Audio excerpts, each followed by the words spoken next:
What's happening, Midsummer Scream? How you doing? Are you guys excited?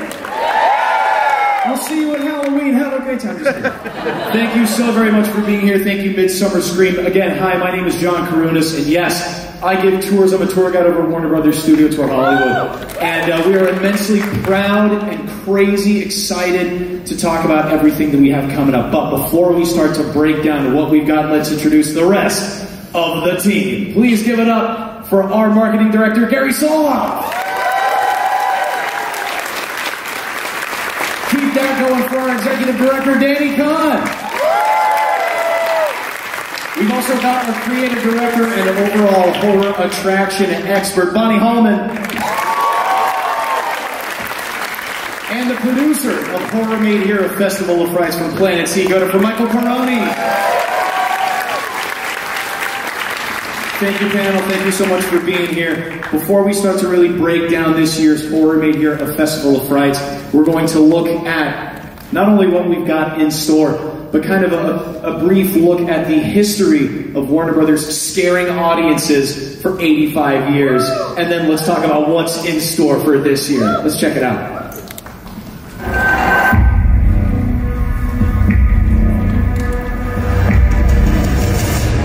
It's showtime.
Great sizzle reel. I'm really excited. You guys excited for that?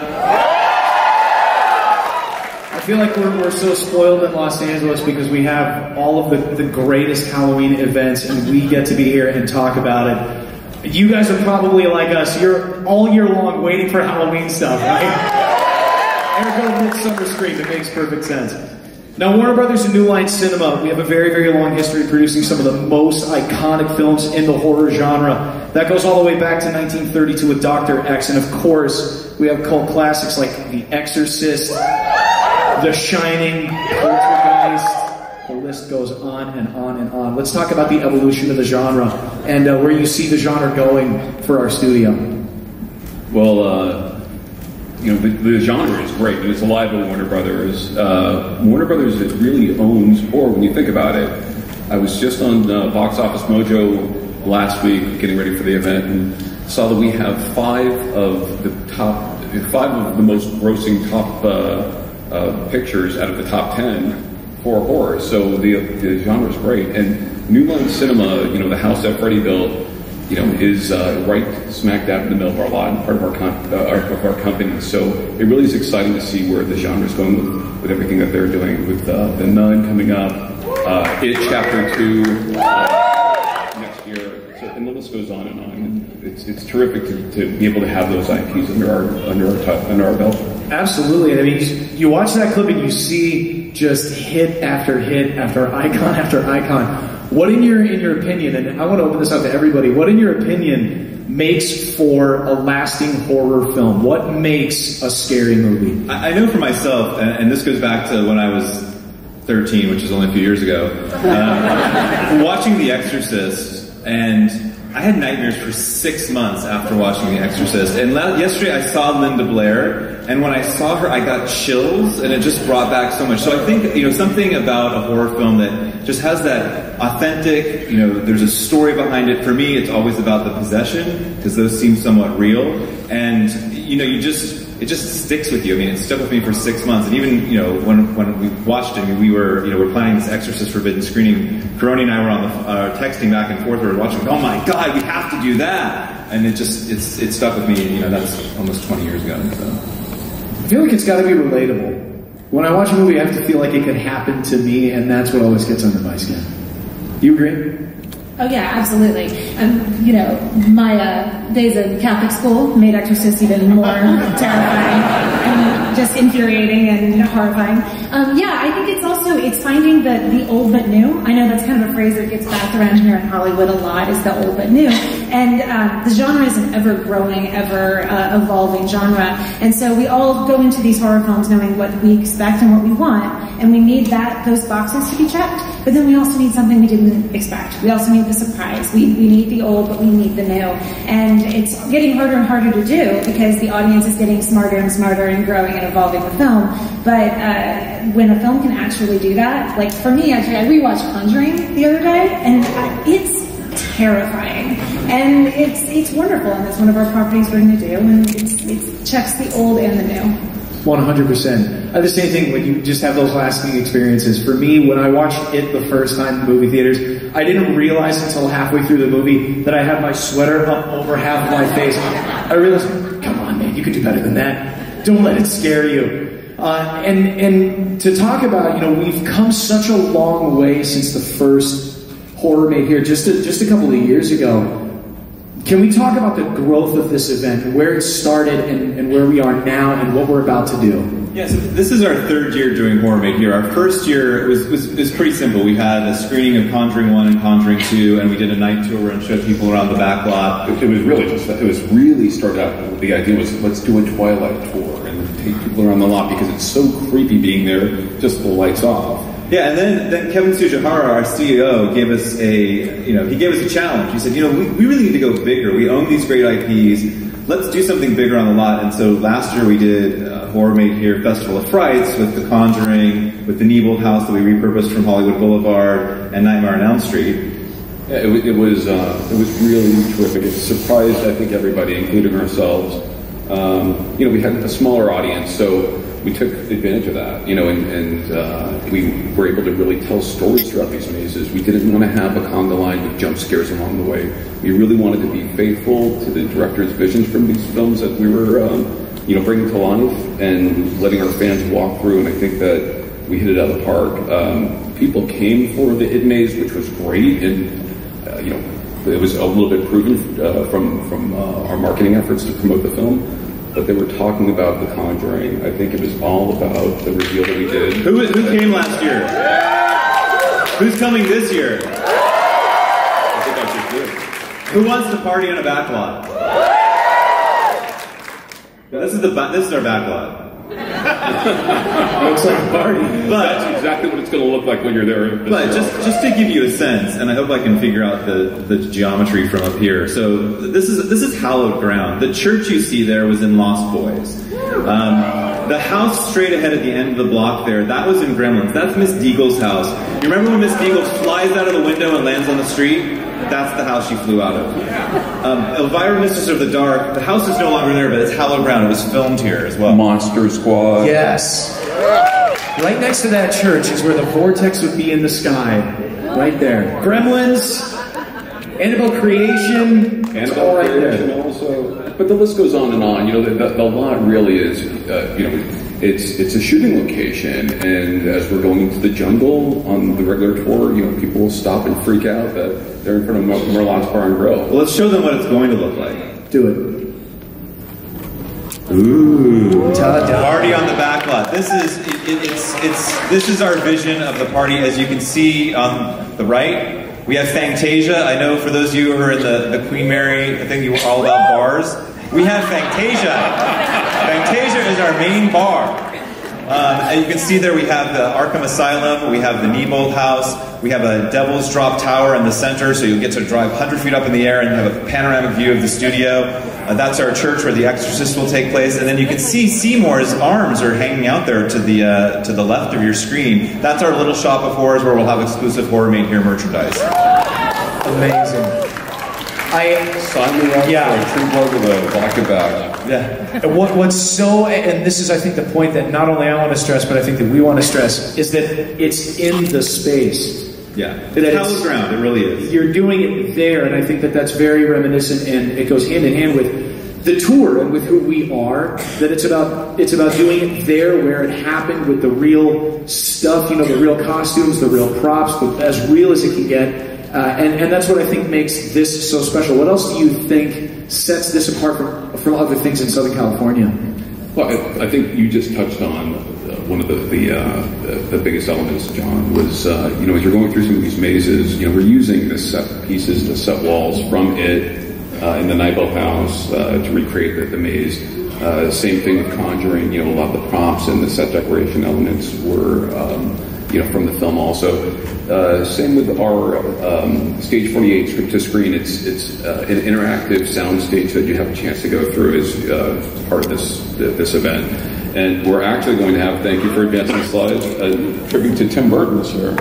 Yeah, so if you've been, so the one thing about this event, so this is a separate ticketed event. It's not part of the regular studio tour. It's 13 nights, and we'll get to that at the end of our presentation, running from 7 p.m. to 1 in the morning. But the one element from the regular tour that'll be open is what we normally call Script to Screen. We've renamed it Script to Scream, and it'll be featuring, we'll be featuring props, costumes, and original set pieces from Mars Attacks, from Sweeney Todd, from Corpse Bride, and for the first time ever, Beetlejuice. So we've just pulled this from our archive. We have all the statues that you saw in the film. We actually have a shrimp cocktail arm. It's absolutely incredible. We're really, really excited about this. 30th anniversary of Beetlejuice this year. 30th anniversary. No better time than right now. God, I feel old. So what do you see? I saw that movie at the drive-ins when we had drive-ins. What do you see happening for Horror Made Here, at least over the next couple of years or the coming years, and why is it important to go now? Well, you know what really is important to go now? We're a small attraction when you think about it, and we do have limited numbers, so this is really a special event for our fans. As Gary made mention to earlier, it's a party in the back lot. We can only have so many people on that back lot also, so it's a handful of people instead of the masses, and we want to keep it that way also. So this really is a defining year for us as a company. You know, we're invested in our horror brand, in Horror Made Here also, but it's still very, very small, and it's just growing at this point.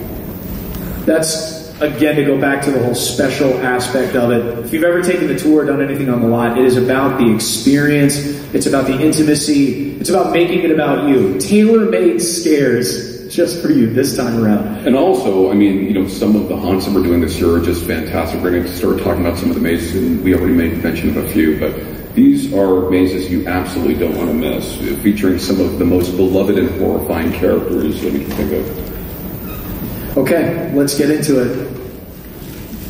And there's two of them. It's time. All right, Michael, tell us a little bit about what we can expect from the Conjuring universe this year. Well, like Danny said, last year was really exciting to be able to do The Conjuring. We kind of went through the film and really kind of dug into trying to figure out, you know, what are the scares? What kind of gets you there? You know, maybe not the most obvious jumps or whatnot, but what is it in the film series that gets you? So being able to use the lot and being able to kind of be in the space where, I mean, even the church right there was used in Annabelle creation, you know. So you're there, you're using the props that are in the archives from the film, and you're able to, you know, put you in the film in a way, and that's kind of what the kind of overarching idea is to keep you kind of in that same zone or in that same feeling when you go into the film and kind of see some of those iconic moments that you see. And for those of you that were there last year, we did a number of the kind of key moments from The Conjuring and Annabelle. We got to pass through the crayon room. The demon made an appearance, and we'll be doing a lot of that. But this year it's going to be a little bit bigger. Instead of using, just 2 areas, which is what we used last year, we're expanding it out into a bigger area. We're going to have some active waiting. There'll be stuff going on while you're waiting in the queue. So, we're just making it bigger. I don't want to give too much away. There's some there's some good scares in there. For those of you waiting for The Nun comes out September 7th, and when you're waiting in line, make sure you keep your eyes open for little Easter eggs from The Nun. It's already giving stuff away. I'm not. I'm just saying Easter eggs. I was so proud of the Conjuring walkthrough last year. I can only imagine what it's going to be. What do we have going on here? Well, this is from last year. This was some of the early concept art from last year. This was one of the rooms where we wanted to have a kind of an amalgam of the scenes. And this is a particularly terrifying room for some people, as you can see, if you can't see in the middle. As you walk in this room, Annabelle is staring you dead in the eyes, and that definitely took people aback. And the cool thing about this room is once you get in there, it's not a line. It's not just a pass through. We have a guide that's taking you through, a paranormal expert that's kind of giving you some of the details about it. And when you get in that room, you realize there's no way out. Great. And I would also like to say that the Annabelle is the Annabelle from the films. It's the real Annabelle doll from the movies. John, tell them the story about Annabelle. Yeah, so we on the tour. There have been legitimate experiences with Annabelle that people will attest to from the studio. There is, whenever we have the Halloween events and we bring the case out, there is security footage of her case just casually opening on its own. And there was also somebody who had to move Annabelle. They had to move her from her case to a different display case by the time she put Annabelle down. Her arms were all scratched up inexplicably. This is real, people. These are real things. It's also really scary at the end of the night. We don't leave Annabelle in there because it's a very valuable actual doll. So there's always it was Mary last year from our special events team, but you'd see her pitch black midnight walking through holding this Annabelle doll. It was kind of a scary sight. All right, I bet you guys don't know what's coming up next. Okay. All right, there we go.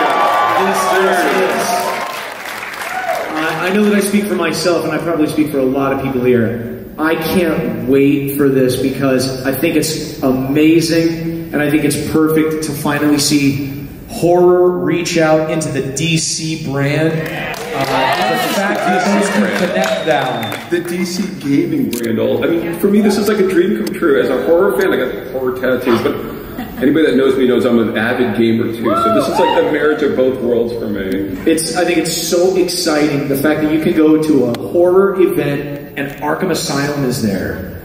That's pinnacle for me, and I think a lot of people. So what can we expect from Escape from Arkham Asylum? Yeah, absolutely.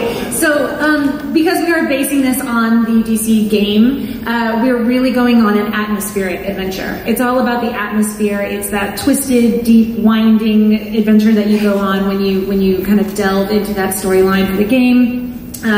We are really leaning on Joker. Joker is going to help us out and kind of invite us in. And what we really like about this so much is that a lot of times in haunts, when you have a maze or an asylum or a jail setting, a lot of times the plot is, you're going there for some reason, you're going on a visit or something, and then whoops, everything goes wrong, and now the inmate's running the asylum. You're not a visitor here. You are an Arkham inmate. So you basically go to trial, the Joker deems you nefarious enough to be locked up in the Arkham Asylum, you hear those gates close behind you, and it is you as an inmate on your own trying to make your way through this asylum, which is a lot of fun, and it's really deep and twisted, and just as the Joker's our judge and jury, and he might, I'm not going to say too much, he might sentence you there, but it also might help you break out.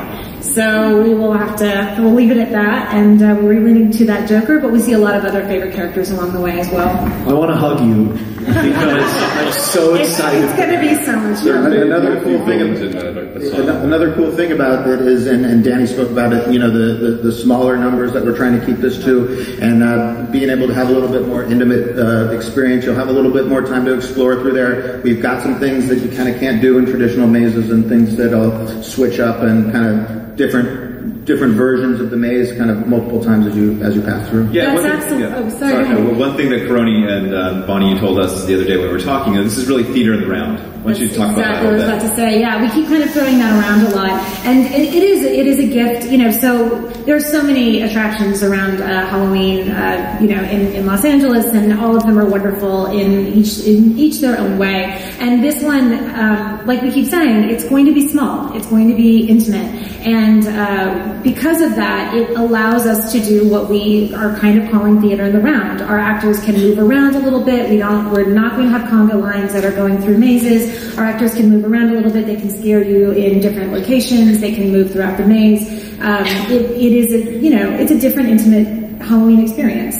I think something I've been saying too is, last year, the authenticity that we bring, the storytelling that we bring from as a studio tour, we obviously inserted that into Horror Made Here. But for the Conjuring maze last year, I knew where all the scares were. I mean, I knew who was coming out of the wall when, but it was different every time, and I jumped every single time. I knew when things were going to happen, and it just scared the hell out of me.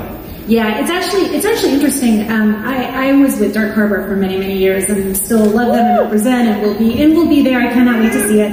And when we first started doing meetings about this, and we were listening to kind of some of the scares that you guys did last year and that we're planning for this year, I was like, oh no, that won't work.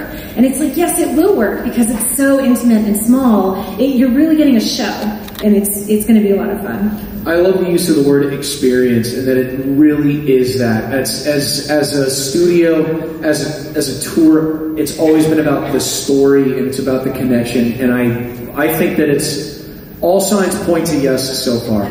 What do we have next? Yes.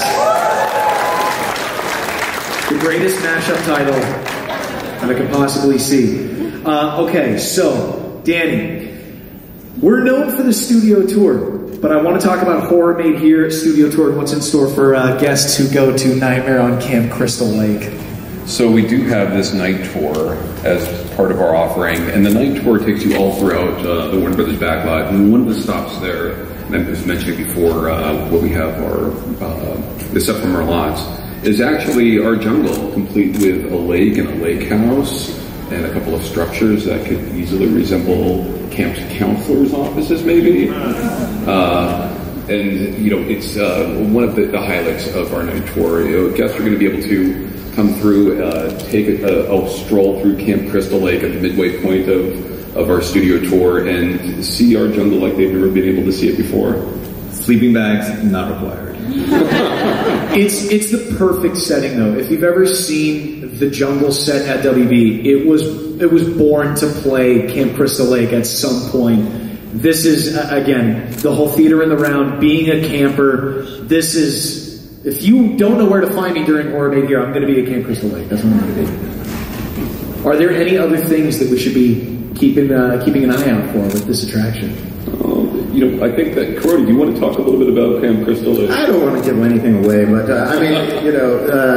the jungle is a place that we've kind of gone through a few times at night. Actually, my first job ever was working on that jungle on Budweiser Frogs commercial. If you remember those, crawling around in the lagoon, and and it's Horror Made Here, and you get these ideas, and you go to Warner Brothers, and you go, hey, is it cool if we do this? And they say yes. And then you're like, oh, geez, we can do this. The jungle's creepy anyway. The jungle's creepy on a regular night. We walked through a number of times at night, and it's great by itself. So, and then just to be able to bring, both Jason and Freddie into that space. And it'll really be kind of an alternate experience from really feeling like you are at Camp Crystal Lake and in a definite, obvious nightmare. So, and there's a lot of good stops along the way. There's some exteriors, there's some interiors. It's going to be a really unique experience. John, you were talking about components of a good story before, and or what makes a good horror film, and it really is the story, and the story that builds suspense and drives tension, and you really get the sense of it as you're creeping around through a jungle and just waiting for the next jump scare around the corner.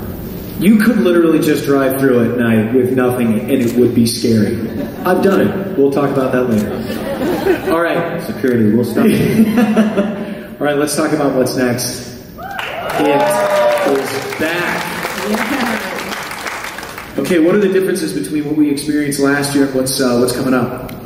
We're super leaning into kind of this catchline, it knows what scares you, and we really wanted to embrace just the fears of the kids in the films. So instead of, we didn't want to do an It book report. Everyone's seen it. There's a new one that's coming out. Everyone knows it. Everyone loves it. Everyone's here because of it. We wanted to really kind of just target those fears. And how does Pennywise manifest nightmares for these people? And we wanted to pull people into those nightmares and really scare the crap out of them. So, and I think we're going to do it. And we, of course, have a new film coming out. So you should take a look around as you're going through the maze and look for some Easter eggs that might give a wink and a nod and a nudge to the next film. That is if you can keep your eyes open while walking through the maze. Yes. I mean, it was such a huge hit last year. Which door are you going for? You have to choose one of those doors. Nothing happens though. They're just they are the real doors from the movie, though. That's the cool thing. So when you come through this maze, you are walking through the real doors from the movie. And yes, you do have to choose. Yeah, there's no going back. Gary, which one are you going for? I'm gonna try scary. I think scary, just middle of the road. Right down the center. Right down the center. Right. Always choose. Is it reverse psychology? I don't know. All right, I guess we'll find out. I think everybody's excited to have it back because the house in Hollywood was a huge hit, and then moving into Warner Brothers was a huge hit, and the fact that it's back. But just to be clear and reminder, this is not the same house that we had last year. This is not the house that was on Hollywood Boulevard and Vine. This is a new, reimagined experience on our backlot. It's bigger. It's expanded. Active waiting. The scares start from the moment you get in line. Yeah, we saw that it was such a big hit last year also, and our Midwest Street looks just like Derry, Maine, so we decided, wouldn't we want to start this in Derry and then make our way into the new old house towards the finale of this? So that's exactly what we've done. With Georgie's aplenty, I'm sure. Missing the arms and all. Okay, I think church is in session. Send me to church, guys. The Exorcist Forbidden Screening. Michael, what is going on? Really don't think we should talk about this. I don't it's sacrilegious even to talk about. So we have the Midwest Church. It's kind of the main centerpiece of Midwest Street, and we thought, where else to do a short little screening of one of the scariest films of all time, but a church.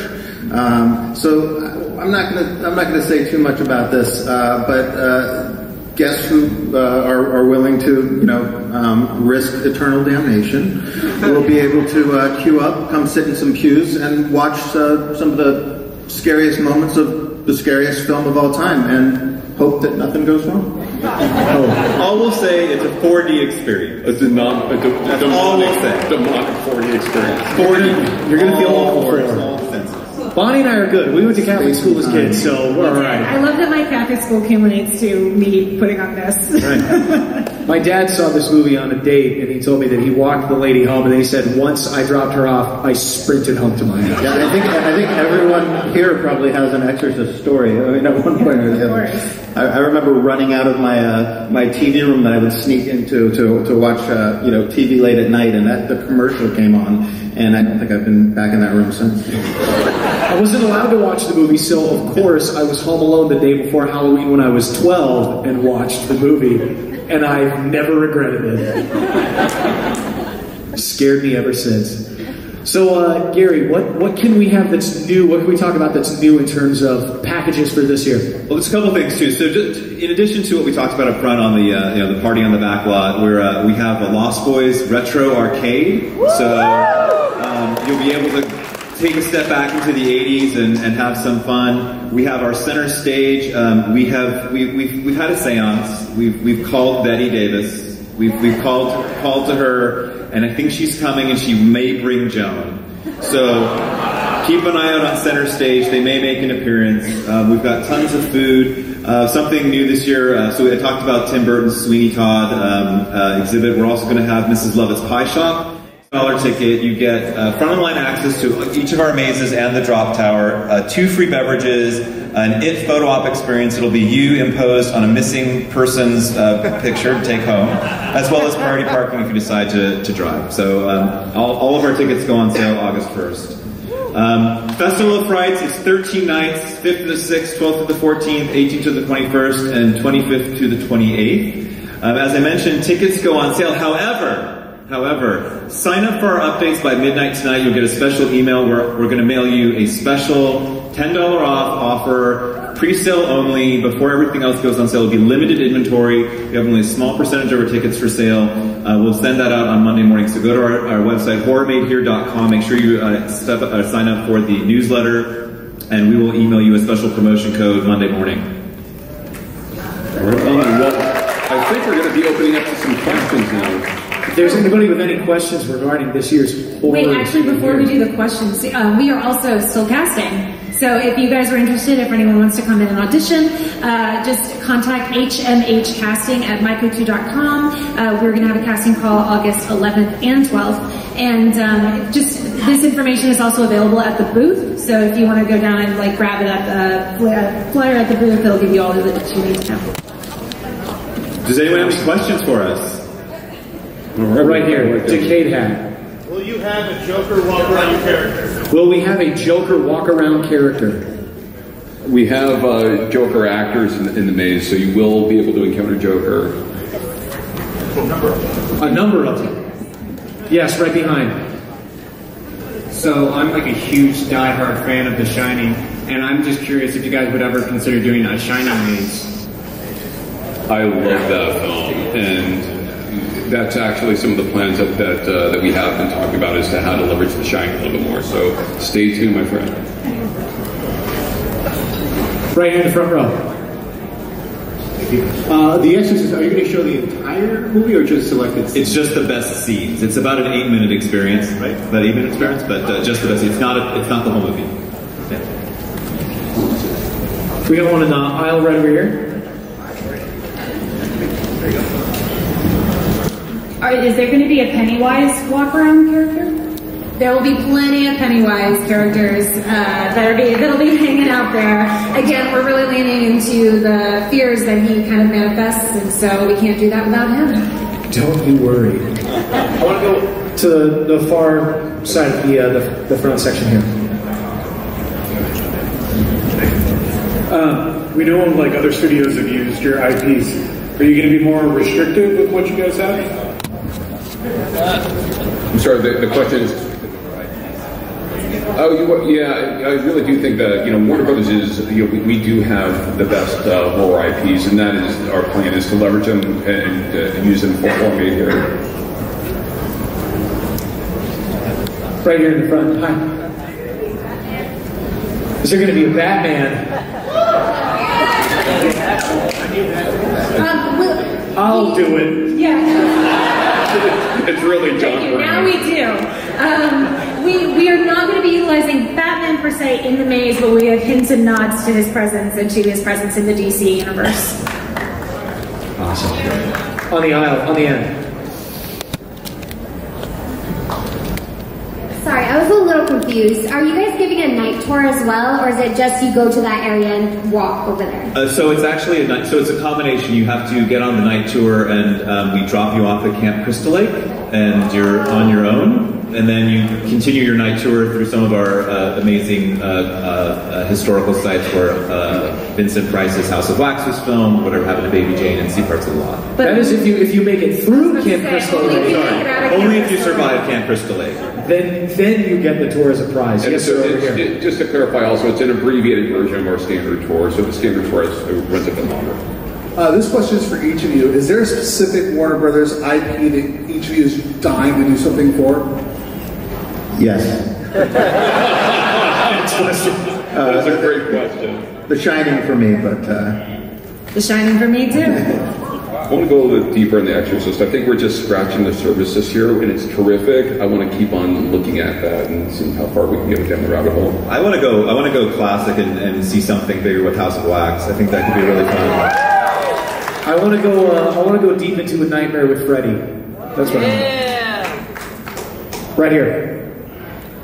Hi. Big fan of Lost Boys. Are there going to be characters and photo ops at the arcade or just arcade games?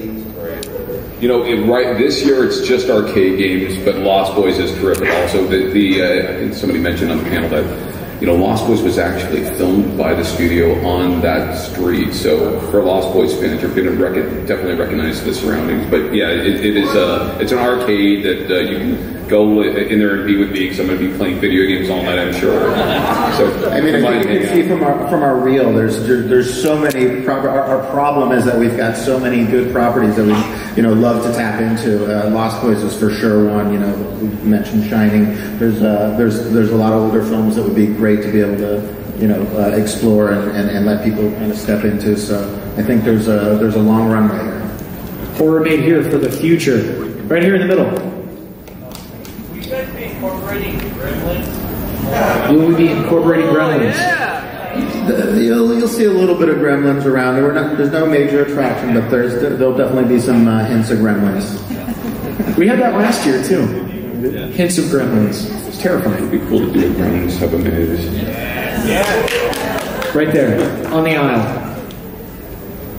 Hello. Do you ever anticipate Harry Potter being incorporated into the next events?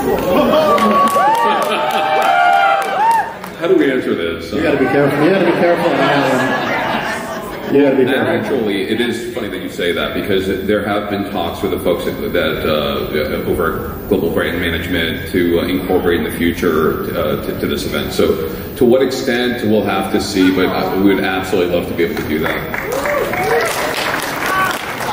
Dark Arts in the back, towards the back, with your hands stretching oh so high, right there on the aisle. Two quickie questions. First one, so it's a tour then free roam, right? And then, so I can do the abbreviated, and then you get to just go do what you want, right? Yeah, it's really a party on the back lot, so you can spend as much. We're open from 7 p.m. till 1 a.m. You can spend as much time as you like on the back lot at our Midwestern where we have the party, and then the tour branches out, so you can ride the night tour, go through Camp Crystal Lake and come back to the party when you're done. Pick up and drop off at the party. You start off at Midwest Street. That's kind of the hub of the whole experience, and from there you kind of have access to all the different attractions. One of them being the night tour in Camp Crystal Lake, which is you get on you go to Camp Crystal Lake, you make it back, you get to go through a little bit of night tour, and then you're back at the hub. And you had another question as well? Yeah, this one's about the Arkham one. Is there any creative involvement with like Rocksteady or Mark Hamill on how to do a Joker in the Arkham setting? We're working, well, Bonnie can take this also, but we're working really closely with the folks over at DC Entertainment to make sure that, this is the experience that fans expect to see. As well as the game designers. We've actually shared the deck with them, and they've actually given us some great input, so we are working with the game designers as well. What about Harley Quinn? Is she in Thank there? you. Keep your eye on it. You never know. You'll have to come and see. I'll do it. You're too hairy for He's battling. Just gonna bounce back and forth. Right here in the middle. Harry Quinn.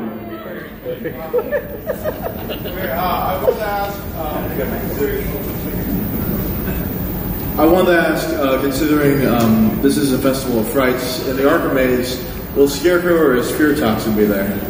Quite possibly. You'll have to come check it out. That's the answer.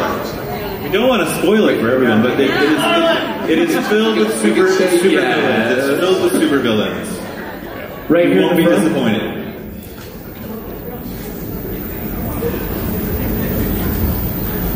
Hello, with the VIP experiences, are going to be unlimited access to the experiences, or is it just going to be kind of like other theme parks with only one-time access? Each maze will be one-time access, just to make it fair for everyone. By the way, just keep going through Arkham again and again and again. Right here in the front corner, you have a question. But 2 drinks. 2 free drinks, free parking. Sorry. My question is, what in the future do you plan to do deeper for The Exorcist, if you can hint at it in any way? Possession for all. I think we're going for it. Quite honestly, we just don't know yet, but I would love to see a walkthrough, scare maze attraction featuring Exorcist. I think that'd be a lot of fun with other movie elements like what we're doing this year. Yeah, I think Danny was just saying, it's a shorter experience this time. It'll definitely be intense. It might be enough for many of you, and you won't want to see it again. but yeah, I mean, I think it's obviously a great property. There's a lot there. So I'll leave it there. Over here. I saw the picture of the sidewalk and there's a ride. Are there going to be rides at the Warner Brothers? We've got... So we have the Devil's Drop Tower. That'll be in the middle of our festival. And so we're not a theme park. We're a working studio, but we thought we'd bring in this really cool element just to give really good perspective of the studio lot from 100 feet up. And then drop you down to the bottom and make your stomach flap your head. Beautiful water tower. Yes, in the same beautiful view of the water tower as well. So, yes. When did the horror bay here festival of Frights at Warner Bros. Studio Tour Hollywood starts this fall, correct? First date is October 5th. October 5th, yeah. Yes. I'll put that slide back up. There we go. Those are the dates. 7 to 1 a.m. Back here, also in the same section. Hi, I was wondering, on your casting call, are you casting only for actors, or will it also be for backstage? Oh, for this particular one will actually only be for performers, but I actually don't have the information for working backstage. Is there anyone they can talk to? For backstage, it's going to be handled a little bit differently, and we don't have a casting process for that. But if you are interested in becoming this character, please come and talk to Bonnie and us. We'd love to be able to speak with you. Thank you. Thank you. Right here in the front.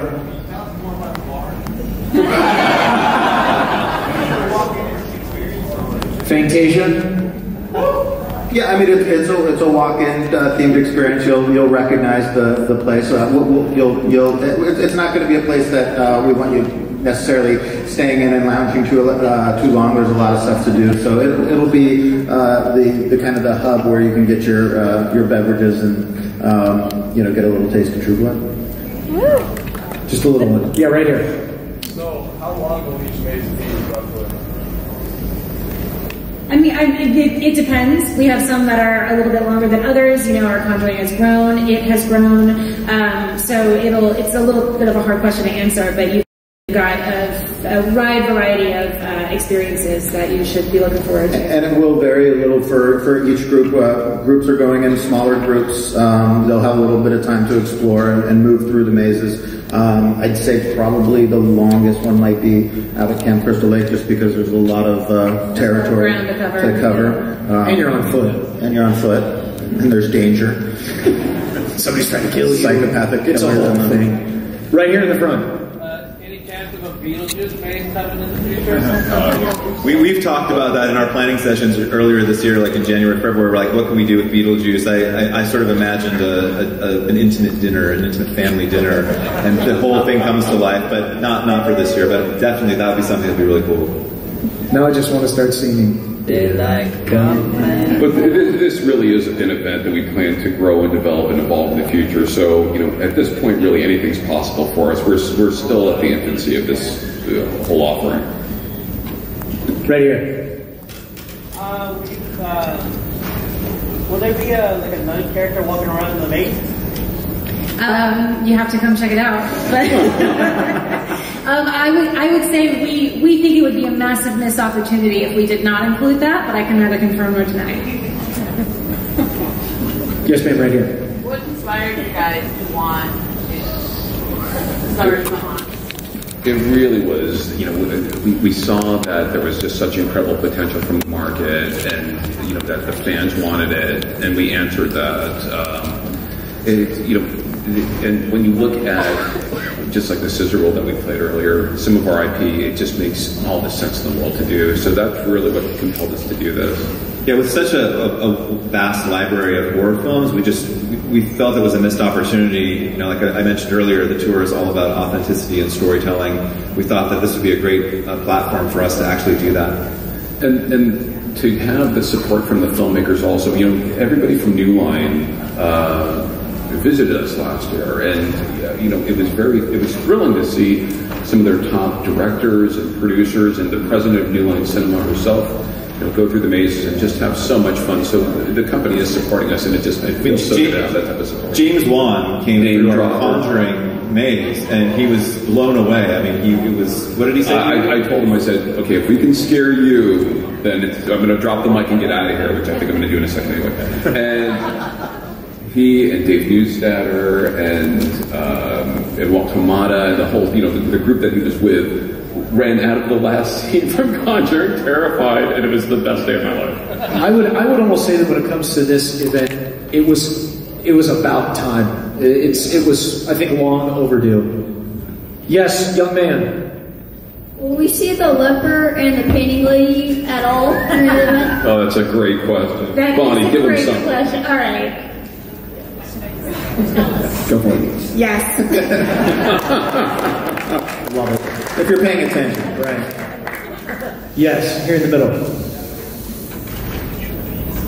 Hi, one last question. I want to ask, if given the chance, would you consider buying another IP to make into a maze? Like, you're entering video game territory, which I was wondering, and I've always wanted to see, is possibly Outlast. Anything's really possible at this point. To answer your question directly, I don't know at this point, but if there is an appetite and if it does fit into the brand, it's a possibility. Sky's the limit. Yeah, I think it's a great recommendation, by the way. It is horror made here, and we're really drawing on that, and everybody that works